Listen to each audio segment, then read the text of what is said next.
When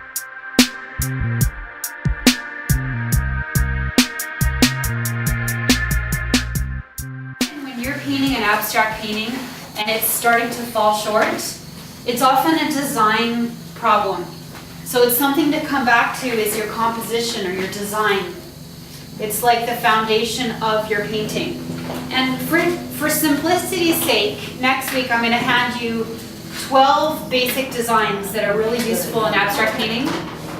And I'll go through this and give you a handout. But for now, just know that it exists and it's a great tool for you as abstract painters. So this is the next decision that's made in a painting.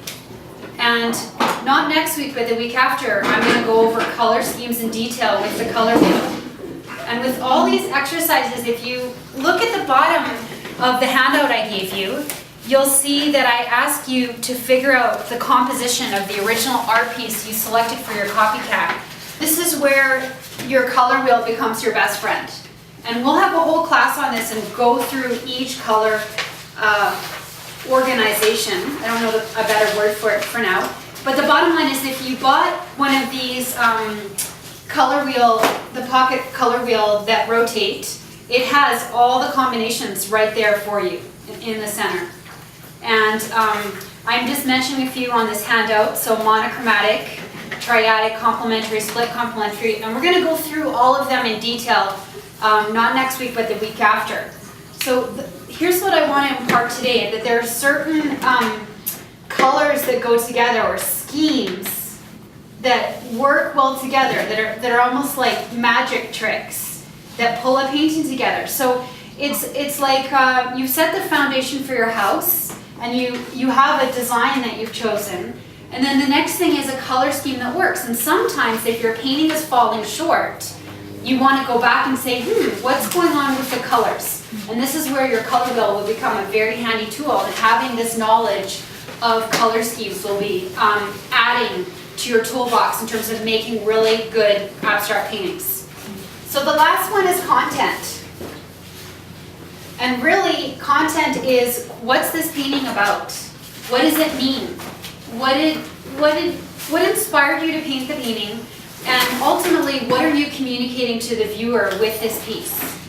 And that comes from you. Only you know what this painting is about. But this is something that is, it may come to you while you're painting, it may come to you before, or it may come to you after. But it's key for your inspiration. It can become the title of your painting or a body of work.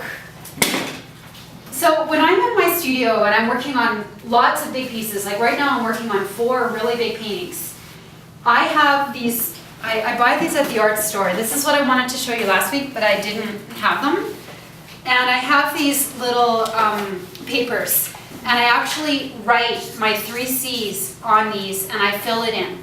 Because the way I paint, and I'm going to be sharing this with you in the next weeks, is we're going to be doing lots of different layers, and you're going to be learning lots of really neat techniques. And what happens is sometimes you get lost in your painting.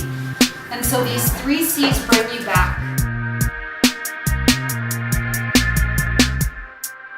I want to use this as an illustration for a painting that worked really well using these 3 principles. And the truth is, when I painted this painting, it's actually a collage painting, so I stained a lot of different collage papers and then I put it together to make this piece. I wasn't teaching at the time, and I wasn't actually aware of what I did. And then I went back and I put this curriculum together, and I was like, wow, this painting really shows this idea. So the first thing is composition. When we go through all 12 compositions, light bulbs will go off. But the bottom line is, this is an example. Look, this tissue paper wants to fly. This is an example of overlapping frames. And overlapping frames is a composition you're going to become intimately familiar with, because it's your next project. So that's the first thing that's working in this painting, is it has a very solid composition. Does that make sense? Okay, good. Okay, the next piece is, and unfortunately you can't see it because it's black and white, so I'll encourage you to go to the website, Patchwork Paper. But the painting here is what I call a triadic color scheme. Really one of the best tools you can have as an artist. I really encourage you to have a color wheel. So you have to imagine this painting in your mind's eye as artists, and I know you can do that.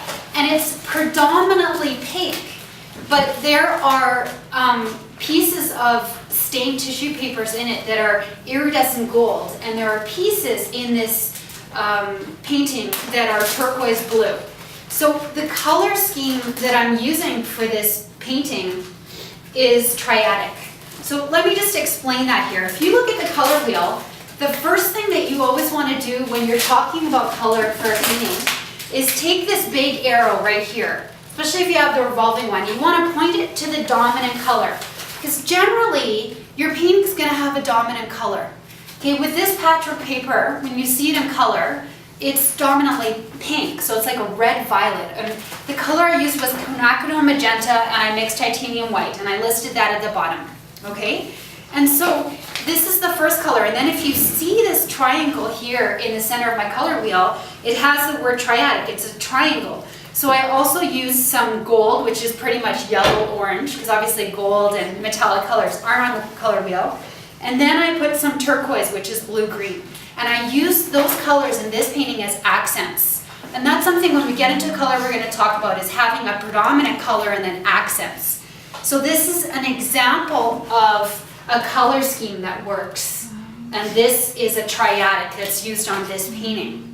So we'll go into those in great depth in a couple of weeks from now, but just know that this knowledge exists, and I'm going to share it with you, and I have a handout on each single color scheme, so you're going to get that knowledge in depth.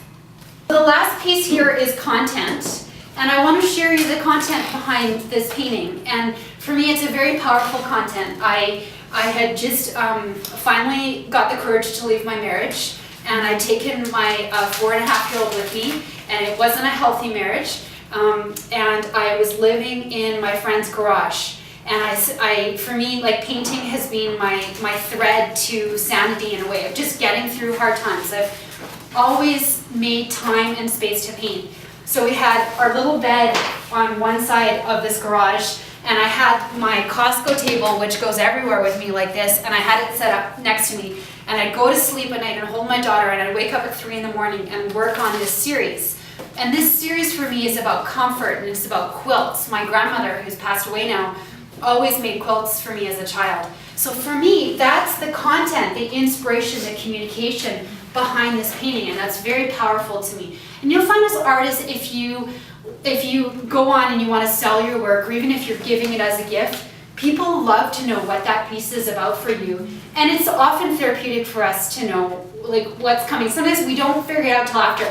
I didn't really know until I looked at this series. There were 8 paintings, and mysteriously they were all lost. It's the only art I've ever lost. It's weird. They're very large, and I don't know where they went. But sometimes we see where we were afterwards when we look at our work.